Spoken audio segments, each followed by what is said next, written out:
Good afternoon, everyone. Thank you. I was saying this is a very quiet, attentive group, so I imagine we will have people coming in and out, given that we have conferences taking place at this moment. But I have the incredible privilege of introducing this afternoon's speaker. So I just want to say welcome and to thank you for joining us to hear from our WP Carey speaker. Parents and guardians, I'm standing here before you today, not just as Pomfret's head of school, but as the mother of not one, not two, but 3 college-aged children, which means that I was along for the ride as my children navigated the college application process, not once, not twice, but 3 times in the last 4 years. So I have been sitting in your seats not so long ago, both literally and figuratively. And there were definitely twists and turns on the journey. The Common App, the FAFSA, supplemental essays, questions about standardized testing, and oh so many college tours. It was a very different process than the one I navigated 35 years ago as a high school senior. And yes, that math, I did it last night, 35 years. What I can say to you on the other side is that they all found places where they can thrive. The same will be true for your children. They will have the foundation of their Pomfret experiences, the preparation of our academic program, the ability to engage with people who are different than they are, to advocate for themselves, and to face challenges and ambiguities head on.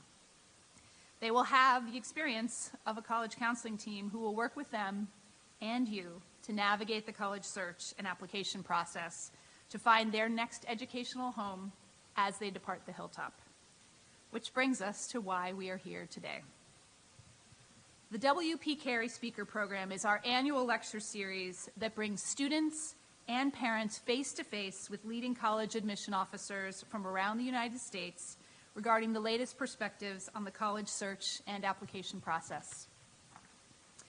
The Carey Speaker is funded through the WP Carey Fund for Excellence in College Counseling, established at Pomfret in 2014 by the late Bill Carey, Pomfret class of 1948.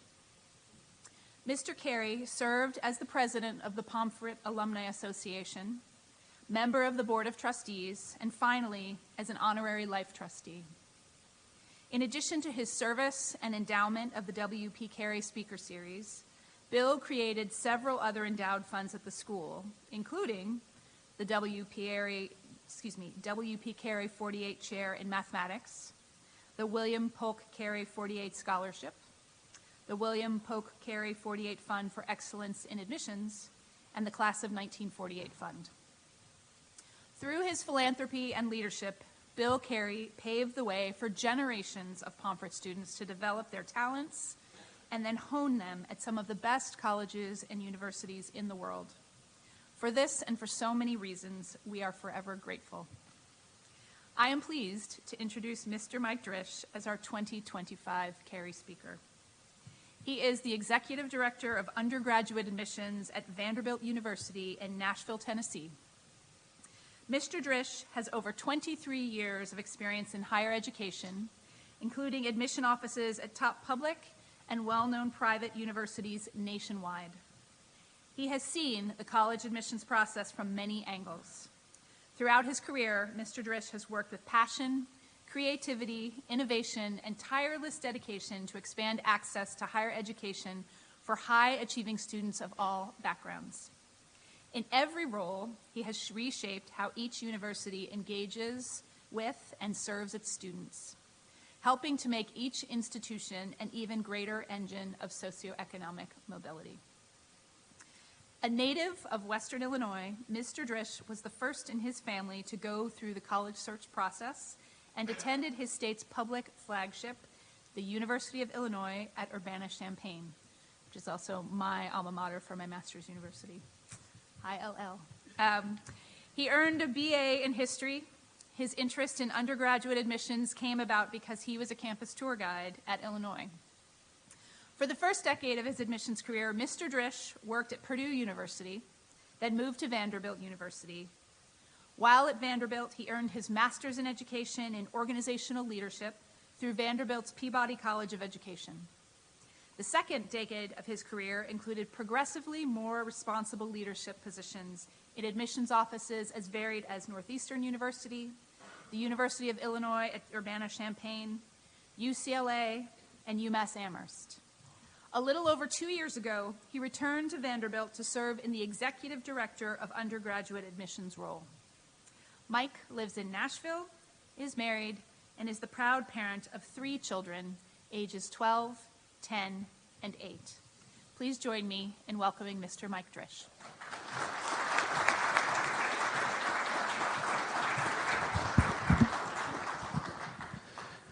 Well, good afternoon, everyone. Please, come in and have a seat. Well, after that introduction, you know a little bit more about me, which I think is always so helpful at talks like this. I definitely know that when you heard the ages of my kids, you're probably reflecting back, oh, I remember when we were there, and it seems like a moment ago. And so I know I'm going to be there before I know it, and hearing that we're going to have 3 kids in college at about the same time, which I'm so glad I work in education. That really paid off. But I'm here today with my undergraduate admissions hat, and I'm really thrilled to be able to spend some time giving some insight. And we're going to unpack some terminology in a minute, but I think that's really the key thing. I'm a big believer that nothing should be kind of off limits, that we should be able to share insight and perspective. There should be transparency around undergraduate admissions because it makes us better partners with you, with your children, with our college counseling colleagues, heads of school, you name it. All of these resources where we have one thing in common. We all want students to thrive and succeed, and be it your children, students who attend the school, it's better for all of us. And so that's absolutely what drives the work that I do. And I have been fortunate enough to work in, as you heard, a wide variety of universities where I've seen college admissions from many different angles. East, west, north, south, public, private, flagship, medium-sized.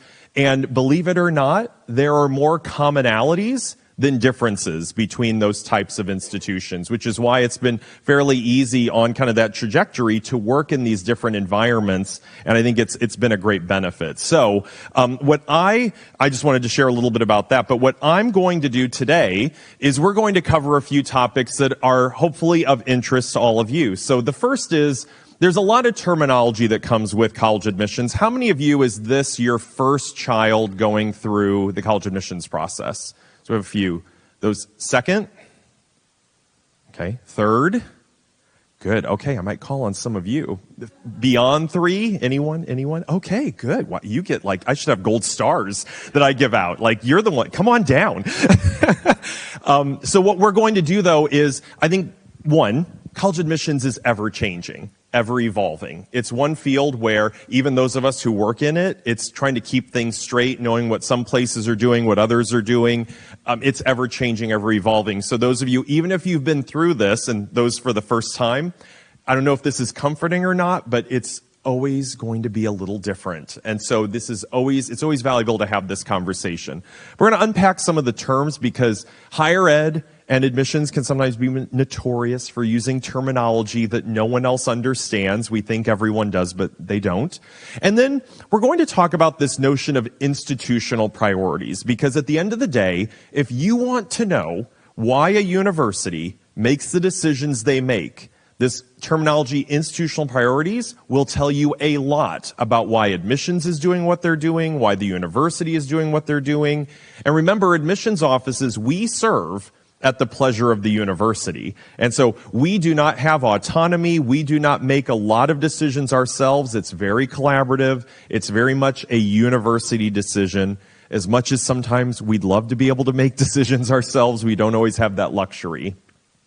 And then in 2025, a topic that definitely should be a part of the conversation is artificial intelligence, both in thinking about the college search and thinking about the students' application materials. There are multiple aspects to kind of AI and how it could be factored in, just like any emerging technology. I'm sure if whoever may have been here giving this talk When the internet was starting, it was the same sort of thing. Like, what does this mean for access to information and control of information? I'm sure many of you remember my college search involved getting the books and looking through those guides. That's a very different process nowadays, and AI takes that to a whole nother level.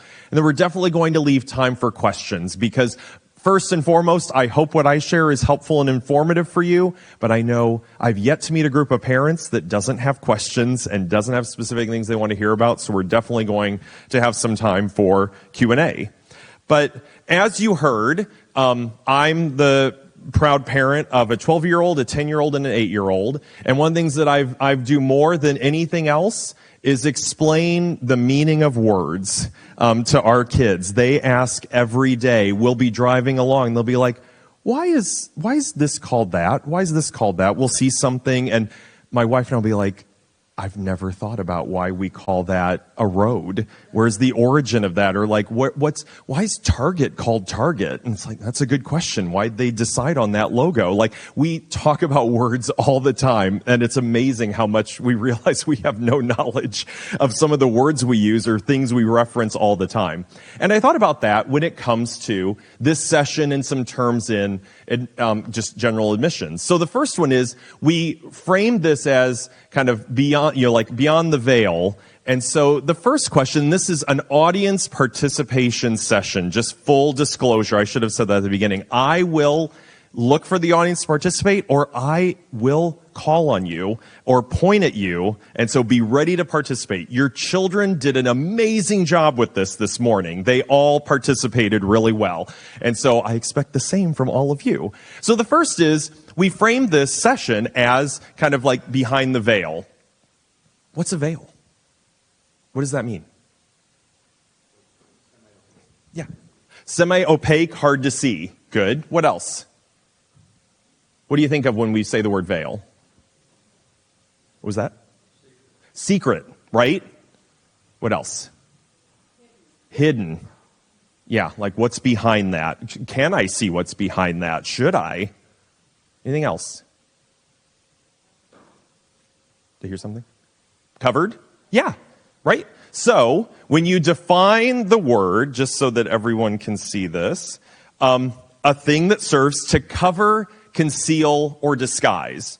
Not necessarily a positive framing, right? And I think sometimes there's this idea that college admissions, that we are trying to cover, conceal, or disguise what we do.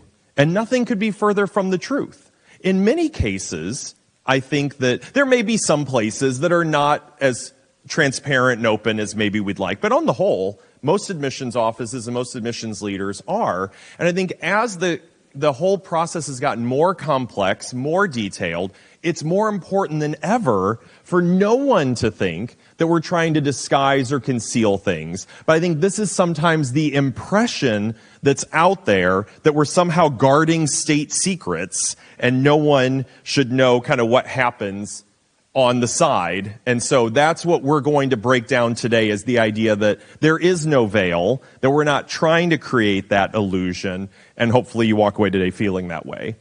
Now, this session is about selective holistic admissions. How would you define selective? What does that mean to you? Particular? Yep. What else? What was that? High bar. Yep. What else? Selective, yeah.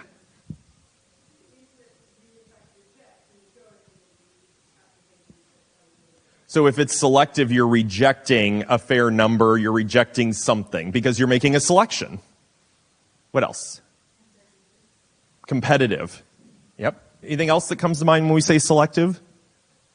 Yeah. Only a few get in. So what's interesting when you define the word, characterized by a very careful or fastidious selection. I think what's interesting is this notion of careful. We are making very intentional decisions in selective admissions. This is not random. We're not spinning a wheel. We're not throwing darts at a board. We're not just kind of doing it randomly. It's very intentional, very careful. And what's interesting is when in the definition, it actually references college admissions by saying the school was very selective in its admissions. So we're very much tied, apparently, to selectivity, for better or worse. And another synonym for selective is exclusive, which gets a little bit at what some of you were saying. Like there's sometimes this idea of an exclusivity around being selective in admissions because only a certain number of students ultimately are offered a space in the class. All right, so we've talked about veil, we've talked about selective. One last word, holistic. What do you think of when we say the word holistic? What comes to mind? All-encompassing. Good. What else? Some of the parts. Yes, good. What else? What was that? Well-rounded. Anything else? Yeah. Human. Yes, good. Anyone else? All right. Holistic. This is great. Number of your words are here. Concerned with wholes or complete systems rather than the dissection into parts. Holistic admissions does not mean these individualized parts, but it's looking at all of the pieces or factors together as one, as the person, as the whole individual, not just a GPA, not just a leadership position, not just an essay, not just a letter of recommendation as individualized, but putting that all together, all of the factors, all of what we're learning about someone. Notice I didn't say judging about someone, learning about someone to make a decision as to whether or not they'll be successful and a good fit for that specific university. So that's the framing, and many of you use those words with holistic, which is great. And a synonym for holistic is comprehensive. And I think sometimes that's something that maybe is even a little more relatable, like, oh, comprehensive, like as we think about admissions, is it comprehensive about an individual or holistic? So those are a few key things. So when you think of holistic and admissions, when you put them together, as I think someone said, it's really assessing that student's preparedness by considering everything that's shared, and this goes well beyond grades and test scores.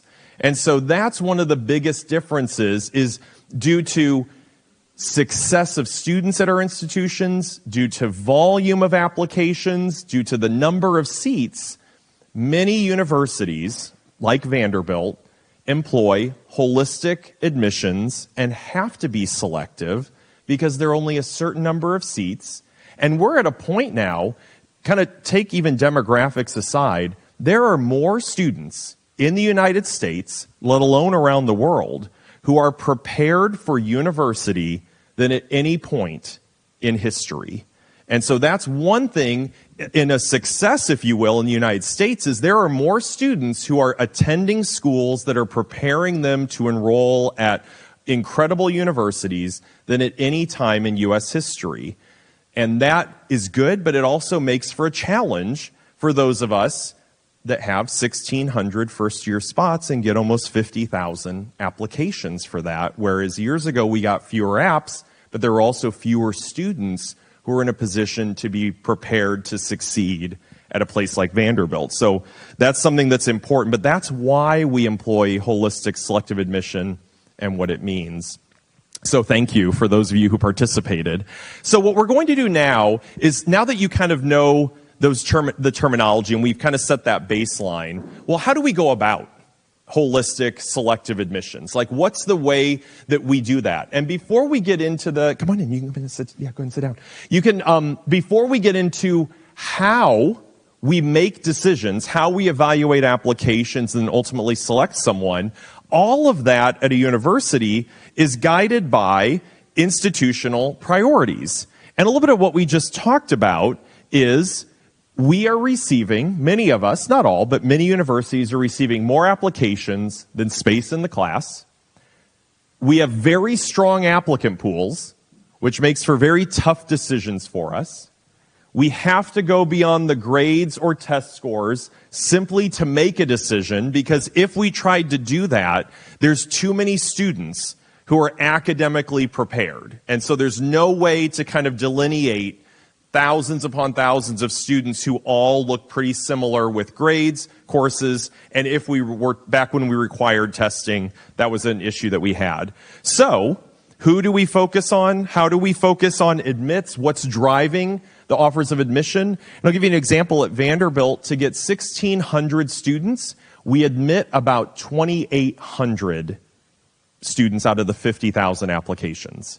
So that gives you an idea of the number. How do we settle on the 2,800? Or for another university, how do they settle? At UCLA, we admitted about 16,000 students to get a class of about 7,000. How do we focus on those students to admit?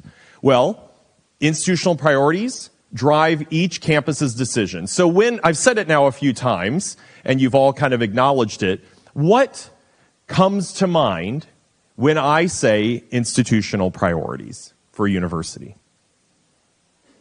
What was it? Values. What the university values. What else?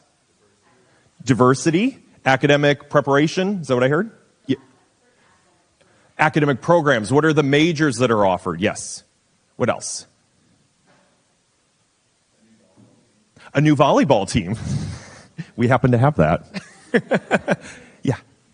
Did you have, no. Did you see it? Yeah.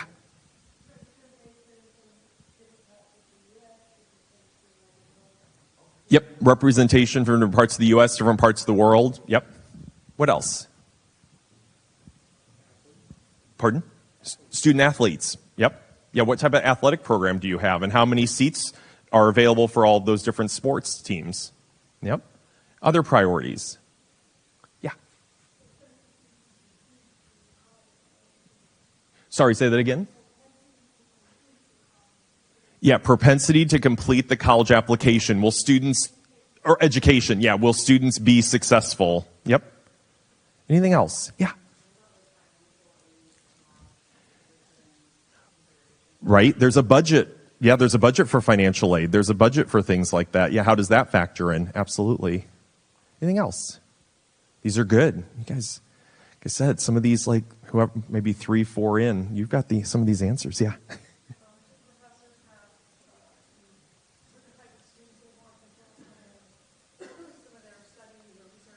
Yeah.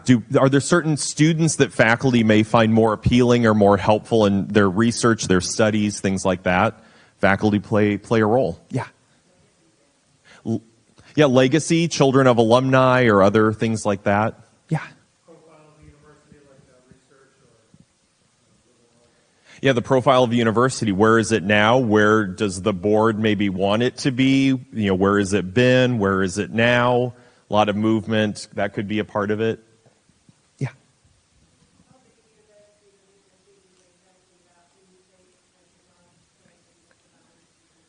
Yes, a public flagship is absolutely thinking about in-state and out-of-state balance and things like that. So depending on where someone may apply and where they're located can absolutely make or break kind of a difference in terms of admission. So you went over a number of these. Well done, this audience. Good job. So there are a few things here that could be institutional priorities. We kind of alluded to some of these, but this notion of, is a university institution interested in rising in the rankings? There are a few universities that have been very intentional about this. University of Florida and Clemson specifically had initiatives to raise their ranking in U.S. News. The U.S. News ranking, you can find every input that goes into the U.S. News ranking, and guess what? There are certain universities that are going to measure that, track that, and admissions is a part of kind of keeping that going if a university wants that to happen. Boosting the academic profile. There are universities with leadership or boards that may want a testing profile to be higher, may think that the GPA should be higher. Should students be coming from a certain type of high school at a certain academic level? That absolutely could be something that universities are thinking about. In a few ways, this was mentioned, demographics in the student body. Are students coming from certain states, regions, zip codes, suburban, urban, rural, or small town areas? Are they first in their family to go to college? Are they low resourced income factors? different things. It could be all kinds of demographics that could be factored into a decision. Women in engineering, men in nursing, men in education. There can be a lot of things that universities may be looking to balance or think about to help serve the needs of companies, organizations, or other employers so that graduates are successful.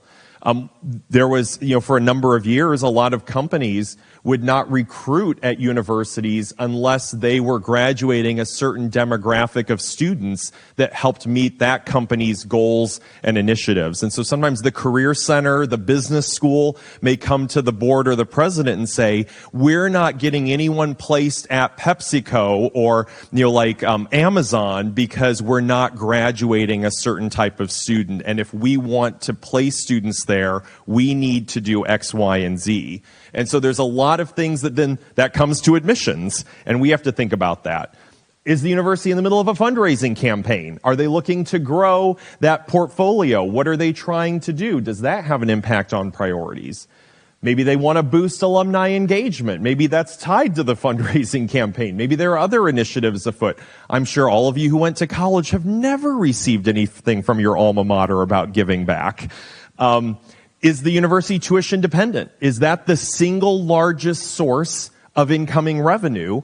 And if so, making a class in a certain way may have an impact on how admissions is making decisions. And then again, is it a residential campus? Is it a commuter campus? Is it a school that's trying to build itself as a residential campus? How does admissions through recruitment and the admit process kind of go about that? And then everything else that we didn't talk about, in-state or out-of-state, and all these other factors, absolutely all can be institutional priorities. So, with that lens on institutional priorities, you probably have heard a few of the following statements and may have even wondered them yourselves, such as, I know someone who was admitted to fill-in-the-blank Ivy and was denied to a non-Ivy. How did that happen? Or, I know someone who had a high GPA, stellar test scores, was involved in active and a lot, but was denied or waitlisted at X university. What else do they want? Or, I think they were admitted at that university because their parents are alumni, their parents are donors, their parents know someone. The first thing with this is there's a lot of assumption built into all of these statements, number one, which a lot of times people will approach admissions with a lot of assumptions. The other is, you also can see how things could pan out very differently for a similar student based on where they applied, what that university's priorities are, versus another university that could be very similar in terms of profile or ranking category, whatever it may be.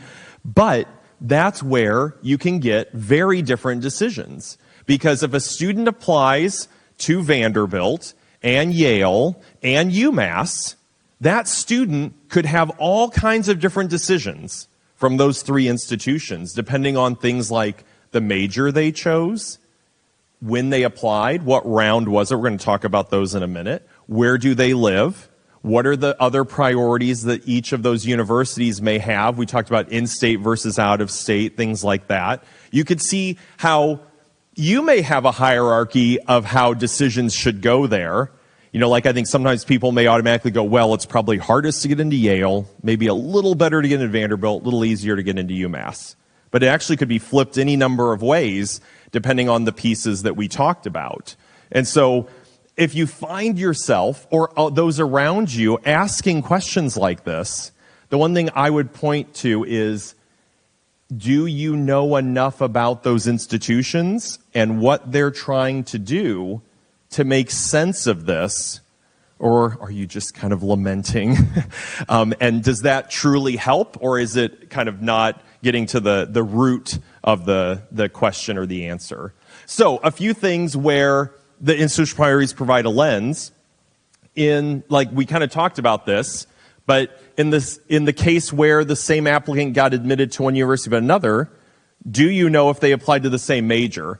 Every time I have parents who will say a question like that to me, that's the first thing I mention. Do you know what major that neighbor, that kid, that friend applied to? No. Well, major can really matter at different universities. Is the process even the same? Are those apples to apples? Do you know that every single factor was reviewed in the same way for that student at both places? Or where they got admitted versus denied or vice versa? Was there a different admissions process? So it's not apples to apples, but it's more apples to oranges. I think sometimes stopping and just thinking about some of those things, and did the application match what that university was looking for with the questions they asked or whatnot for each university? Sometimes, for better or worse, students can kind of fill out applications and they wait on some parts, which we'll talk about in a minute, like the member section of the Common App. Those questions can be extremely important because that's what the university asks about. And sometimes those come a little bit later. They focus so much on their Common App essay or so much on the core part of the Common App, then when they eventually get to the member section, it seems maybe a little rushed, when actually that should be an area where they spend a lot of time. In the case of the applicant whose parent was either an alum or a donor or knew someone, absolutely in some cases that could make an impact. There are college and universities in the U.S. where if they are trying to boost alumni engagement, if they are in a fundraising campaign, there could be a situation where that did contribute to a decision. But in a lot of cases, that's a pretty boastful parent, grandparent, friend, whoever it may be. Because I've seen at institutions I've worked at, I've seen people boasting about that. And then I'll hear from development, like we'll be at an event or something, and they'll actually say, that person isn't a donor.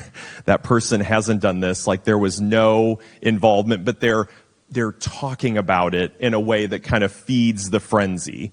And so if you hear that from someone, I want to be a little cautious to say, well, that's just the way it works at that university.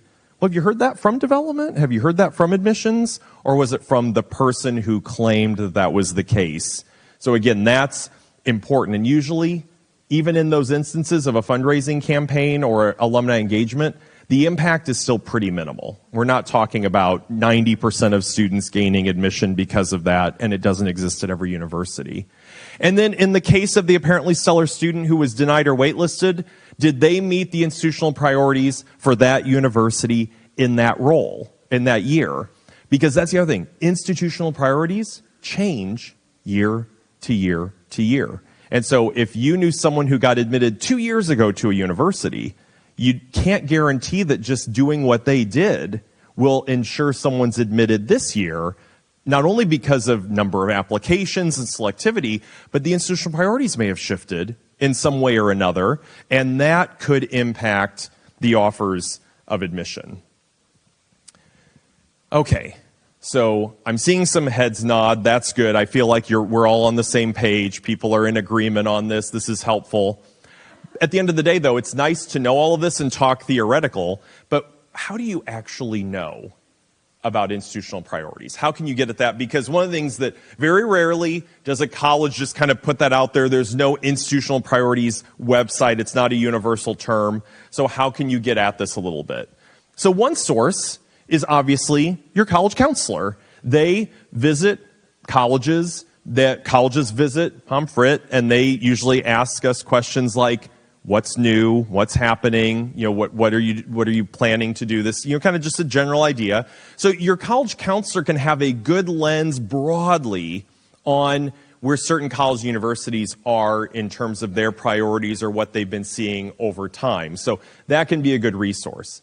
One thing to remember, though, is the college counselor is not the conduit to getting a student admitted. They are a great resource, obviously, in helping prepare application materials, learning about colleges, but there's no kind of like behind-the-scenes interaction or streamlined kind of way for students from any school or because of any relationships. One thing we're very intentional about in college admissions is no indication that there's any preference given or that there are any kind of relationships or connections in that way. And so I say that because Pomfret has a great history of having students admitted and enroll at a wide range of universities across the country. But that's not, for example, because of some relationship or connection with Vanderbilt. It's because of the students, their preparedness, the academic environment, and everything that the students have done.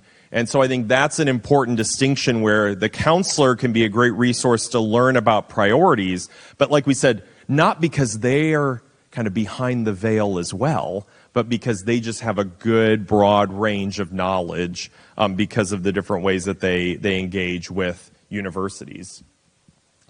Another place could be a lot of universities on the admissions site have a page that's called like our process or requirements or the way we review applications, to kind of choose whatever terminology. That can tell you a little bit about what a university is actually prioritizing. So that could be another resource. Most universities have a strategic plan, a strategic direction. This could live if you just Google the university name with those words, it may come up. You go to the president's site, you go to the chancellor's site, the board of trustees site. You'll probably find the strategic plan. Sometimes it's buried, but you'll find it. That's a great way to get a sense of what a university is trying to do. And then ask us. At the college fair tomorrow, ask representatives, what are some of the institutional priorities that you're facing right now? If you go visit, ask the presenter, ask to sit down with an admissions officer. Probably you could ask your tour guide. They might not really know, or they might give you kind of a convoluted answer. Students aren't always, unless they're in like student government, probably not like in tune with that as much. But ask us. I will never be offended if anyone asks me, so what are some of your institutional priorities this cycle or going forward? That's a great question. It's much better than, is your biology program any good? Like, that's a fine question, but you could probably find that one out on the website. But can you find out everything we just talked about for Vanderbilt, for Duke, for UCLA? Maybe not on the website as easily. So think about how to use your time so it's really valuable as you go through this process. All right. So that's a little bit about institutional priorities, a little bit about framing kind of selective holistic admission. What I'd like to do now is, and I'm going to put a little plug in for the workshop session that I'm leading tomorrow morning. I'm going to talk about the kind of factors of admission there, the pieces that we review. And so if you want to know more about that, you can ask about that in the Q&A, but that workshop session will definitely dive a little deeper into that tomorrow, just because we want to be mindful of time here. So keep that in mind, but you can ask questions today. But before we get to questions, I want to talk a little about the landscape and how you can help your children in terms of thinking about AI in the admission search and thinking about it related to the factors of admission. So, back to audience participation. Who is assisting your children with their college admissions, their college search, and their college admissions process? Who's a part of that assistance group? Yeah. A lot of, right, parents are assisting, absolutely. Who else? College counselor is assisting, right? Who else? Absolutely, probably their friends, definitely their friends. They're talking about that. Yeah. What else or who else is involved? Coaches, absolutely. Their advisor. TikTok, yes, right? Who else is involved in kind of this assistance? AI, yep, we're going to get there, good job. What else? Yes, right? Those who went maybe to that college or university before, they're going to be involved. Yep. So what I'm hearing, there are a wide variety of people involved in assistant and tools. TikTok, web pages. They're probably looking at the Vanderbilt web page. They're probably looking at Reddit. They're probably looking at College Confidential or UR. They're looking at Instagram and TikTok, and maybe some are looking at Facebook. You know, there's a lot of different sources where there's some assistance. It could be sites like College Board Big Future, Princeton Review, you name it. There are a lot of resources out there that provide some level of assistance when it comes to college admission. In addition to what you all highlighted, there are things also, especially when you think of like the essay, there's the online grammar tools, essay writing workshops, maybe parents or guardians providing feedback, and then we're going to talk in a minute, but AI tools as well. So when it comes to the search and thinking about actually preparing the application, there are a lot of assistance tools out there. So that in and of itself is nothing new. From the first college or university being established, students who wanted to go there have had others or other ways of getting assistance in their journey to going to college.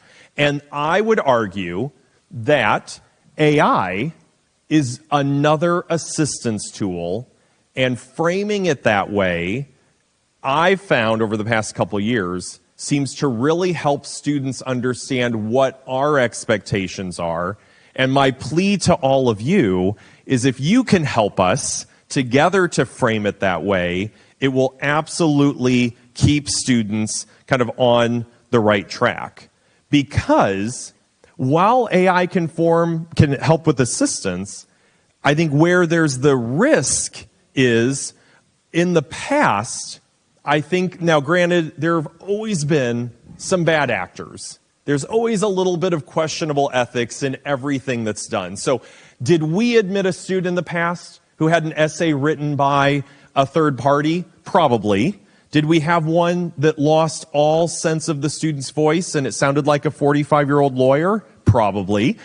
So has that happened? Yes. Are those outliers? Absolutely. So there have been students for hundreds of years who've gotten admitted to college, and they may have not been the creator of the material. But is it the majority? Is it what the vast majority of applicants have done? No. But there'll always be someone. And again, sometimes boastful people, you need to trust them with a little bit of grain of salt there. Are they truly saying did they do what they said? But I think that our goal is that the student should always be the creator of the content. Be it how they frame things, how they write something.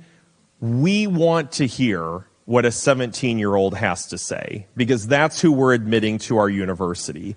And so the idea is, just like if a student came to you, if one of your kids came to you and said, hey, you'll write my college essay, right? Or they went to someone else, your answer would be no.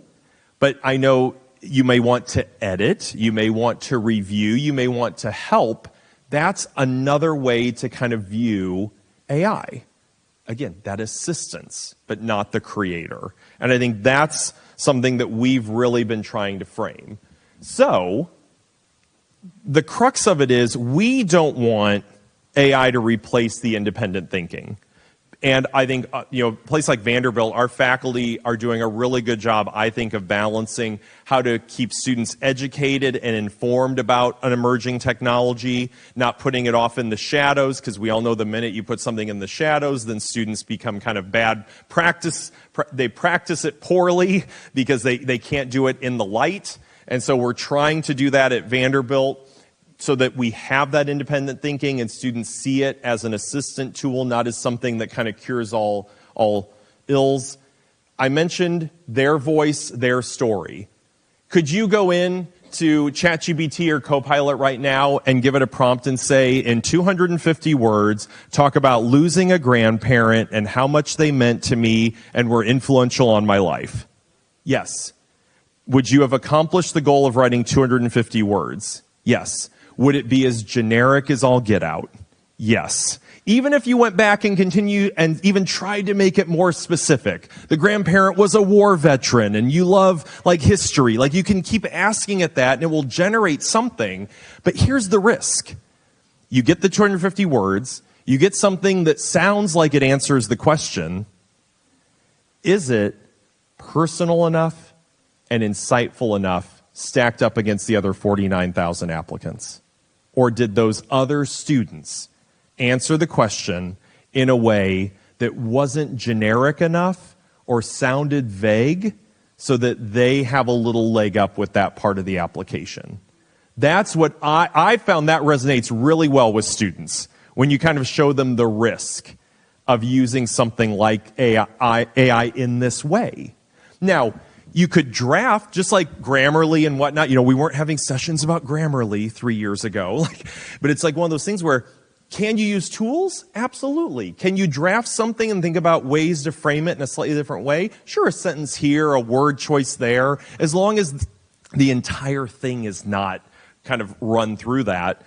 That's what we want, is their story. We want it to be personal to them, insight that we can gain about them, not just the general idea. So that's so important. And the final piece is a lot of people are starting to use AI as a search engine, which is fine until you start looking at the source of the information. Because I've done this where I'll go in and say, tell me about Vanderbilt admissions, and the sources are Jim Smith's blog and Karen's college website. And it's like, it doesn't even use our website. It doesn't even use Kaplan or Board or all of these trusted sites to pull the data like a Google search does. So again, as it's evolving, I'm not saying that it might get there one day where I'm sure if this was 1995, we'd all be really skeptical about Google search, and stuff versus an encyclopedia. It might get there, but the idea is the onus is really on everyone to make sure that what's the source of that research? Is that truly the case? Or is this one person's take on something that AI is pulling? The final example I'll give of this too, because AI information is not up to date. One of my colleagues works for Georgia Tech, and at Georgia Tech they added, I think it's an environmental science major a year ago, and he went into AI and said, I want to see a list of all universities in the Southeast, in large cities that have environmental science. And Georgia Tech didn't come back because the AI wasn't up to date. Now that would be like to all of you picking up a Barron's guide from 2005 and going, well, this is going to be my college search research. I'm going to go off of this book. It looks good. It looks official. I think this information can't be very different, can it? I think that's the key thing. The Georgia Tech website is up to date. In many cases, the College Board Big Future site is up to date. Your college counselors are up to date. So just not going carte blanche blindly into using AI as the end-all be-all. It's doing the same thing with the search on Google or Firefox. You don't want to do the same thing there. And making sure that it could be an assistance tool, but not necessarily a content generator, are the ways that we're really trying to communicate this to students.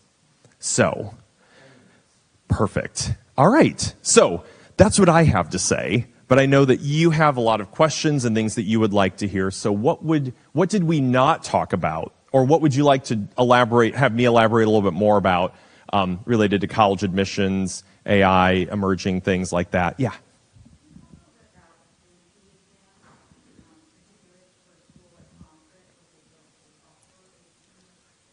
Yeah, the question was, can I talk about AP exams, especially at a school where AP is not a part of the curriculum like here? So in many universities, again, it always kind of depends. There's always a few outliers. An AP exam is not always used for admissions purposes. There are a few universities that may use AP for admissions purposes, but it's never anything that's required. And just because a student let's say they either took an AP class at another school, or if they're a school that doesn't offer it, we don't expect them to take an AP exam. Now, a few outliers, Yale went back to requiring testing, and they will allow AP exams to be a part of that. So that could add a little kind of focus on AP exams. But if a student wasn't in an AP curriculum, we don't expect to see any AP exams. The best benefit to an AP exam can be credit towards your degree once you get to university. So Vanderbilt, for example, we wouldn't expect a Pomfret student to have any AP scores in admissions. If they chose to take an exam, when they're admitted and enrolling, they could meet with their advisor, and it may move them along to be able to do a double major or maybe one or two minor fields of study, but it's not something we focus on in admissions. If a student submits them, I can tell you at every place I've worked at, it's been a slight variation, but if in the Common App they list them there, it's just like, oh, There are some usually 4s and 5s. At UCLA, our goal was if it was a 3 or better, it was the same. And so the readers were trained just to look at it that way. So it really depends, but if it's not in the curriculum, we don't expect it. If the school does offer AP, we don't compare the courses they took with their AP exams. They're in different parts of the application. We just kind of look at what do they have, but we don't, I've never worked anywhere where we go, they had 6 APs and 3 AP exams. What's wrong? What happened? No one does that anywhere I've worked. So it's just kind of looking at what was submitted. And again, there's a subtlety there. We are the Office of Admissions. We're not the Office of Denial. We are trying to admit people, so we're trying to look at what makes you admissible versus trying to find things to keep you out. Yeah.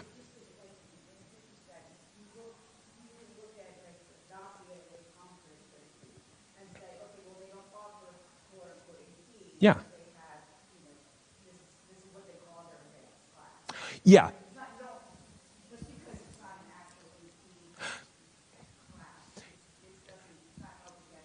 No, that's kind of a separate question. Whether or not the curriculum is AP or IB or something separate is not held against the student whatsoever. We look at their academic performance within the context of the school they attend and what was available and what is college preparatory. So we don't have any ranked list. AP isn't better than this, IB isn't better than this, non-AP IB isn't better or worse than anything. It's looking at what did the student do in that environment. So yes, there's no advantage nor disadvantage for having AP versus something else that's college prep. Yeah.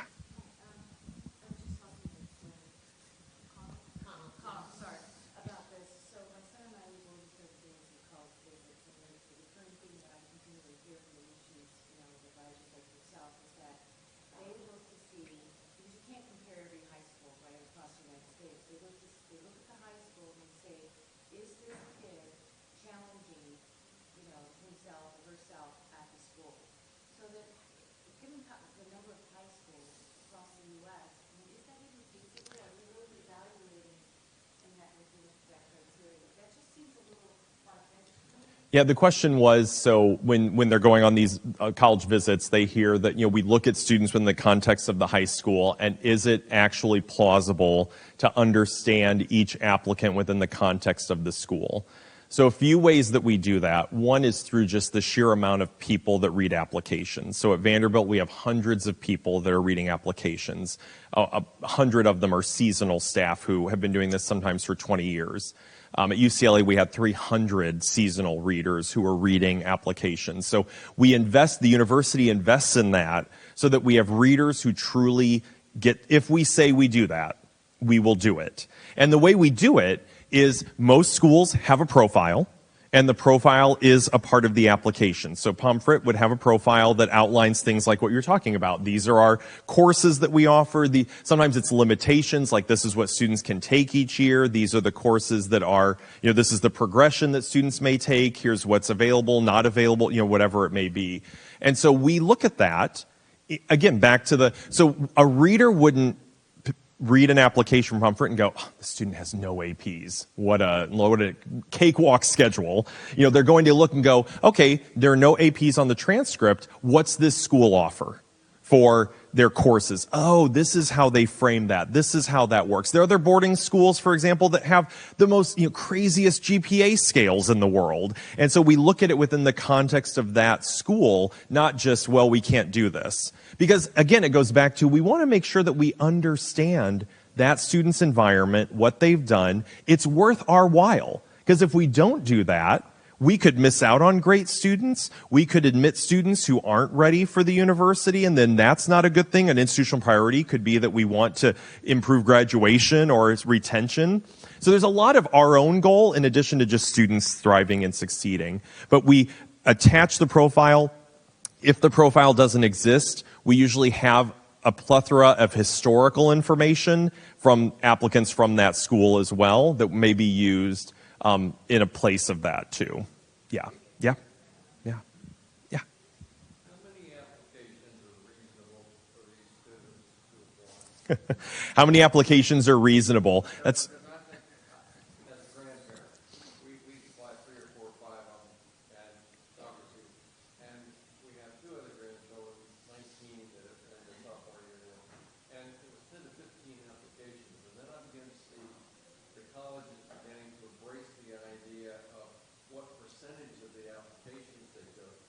then translate that into Vanderbilt, and how can 30,000 applications be read without using AI? At least it's a bunch of questions all over.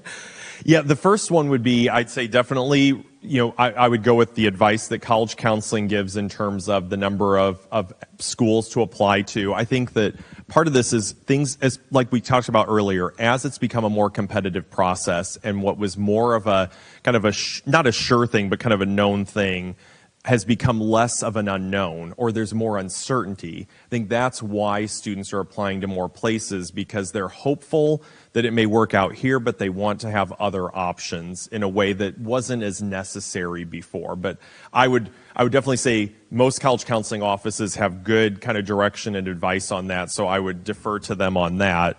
When it comes to like going through applications and utilizing AI, a big part of why we don't do that is because anything that an AI tool could analyze, there's still a lot that it's still not able to give us that insight that we need. So yes, could it look at GPAs or test scores or kind of how many activities? Like if we wanted to make it very numeric in that sense, we could.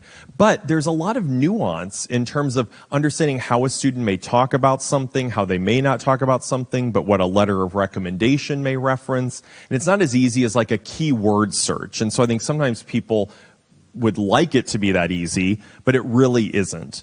And so I think part of it's our commitment to ensuring that students put time and effort into their application, and if we're telling them to do that, we should put time and effort into the review, because if we don't walk the walk, why would we expect them to walk the walk? So I think there's a big part of that, and as long, I mentioned working at UCLA, we had 145,000 applications. Everyone was read at least once. And that was a huge operation and a huge budget expenditure, but it was something that the university funded because of the values and the mission. And so I think there are universities that were using an Excel spreadsheet before AI, and they'll probably use AI in lieu of that. So I think the practices probably won't change. They may over time, but even with, you think about going from paper to computers, for reading applications, there still wasn't a drastic change even with that technological advance. If you think at the foundational level, it still can be very challenging to truly get the class with algorithms or calculations or things like that. We'll see what happens, but for now, that's definitely where we are. Yep, yeah, go ahead.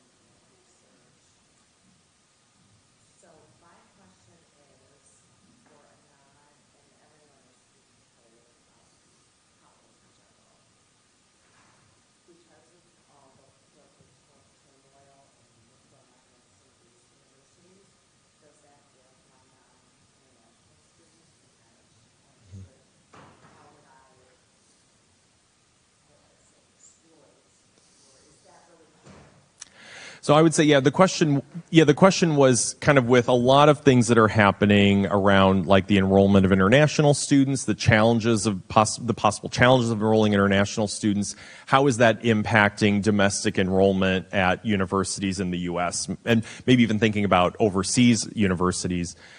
I would say that it's had a very different effect on very different types of universities. A great example was Vanderbilt. We were a little worried about everything with the students not being able to get their visas because all of this happened midstream. And so we had already built kind of an operation on that kind of on the past. And so we were a little nervous that we may not make that target. We ended up with this fall class having 4 students who were deferred because they couldn't get a visa appointment. They were all students who were admitted a little later and may even had that issue a year ago. And so at Vanderbilt, there was no change to the domestic international breakdown whatsoever. I think some universities came in a little under international. They may have taken some steps to bring some additional domestic students in to kind of make sure that they met their goal. I think, though, what I'm seeing is right now our international apps are higher than this point last year because I think if anyone coming to the U.S., what we're hearing from our international students is that a lot of the hype is not the reality that they're facing. Like, I talked to some international students who landed, went through customs and immigration, everything. They, like, third years, they said it was the same as it was last year and the year before. That sure, there might have been some instances, but like that they read about, but on the whole, they were in a line with all of these other students, and no one was handled differently. So I think there's a little bit of hype meets reality. I think as more universities talk to their students, see what's happening, I think there'll be less of an issue or risk, at least for now, in terms of admitting international students. But we'll see what happens. And I think that there's obviously also the whole thing in the U.S. There's going to be a little bit of what's been called the demographic cliff in the next year or two, where there will be fewer and fewer nationally high school grads. That could have an effect on domestic admissions. It's coming, yeah. So we'll see what that does as well. So I think there's a lot at play that could affect whether or not more U.S. citizens have more offers of admission in coming years. I think there are certain universities that will probably weather that, where you won't see much of a change. There will be other places where that might be more of an opportunity. So it's not like it will affect each place in the same way, just like this year, how some of us did not have any impact and other schools had a pretty significant impact for one reason or another. So I think it just varies. Yeah. Great questions. Hopefully that was helpful. Thank you. I'm going to hand it off.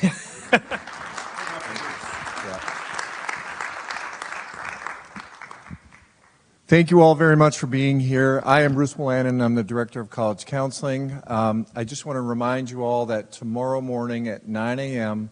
we have athletic recruiting in SOFT, college funding in Schoolhouse 03, and then we have admissions unveiled. Okay, Mike is going to take a closer look at the admissions process here at 9 a.m. And then, Mike, being the cool person that he is, he's going to represent Vanderbilt at the College Fair tomorrow from 12:15 to 1:45, which is in the Merjan Wrestling Room. I've posted a few lists of the schools that are coming, and you are all welcome to come to the College Fair tomorrow. How great of an afternoon is it going to be, right? It's beautiful out there. Nice warm round of applause again for Mike. And we'll see you tomorrow. Thank you.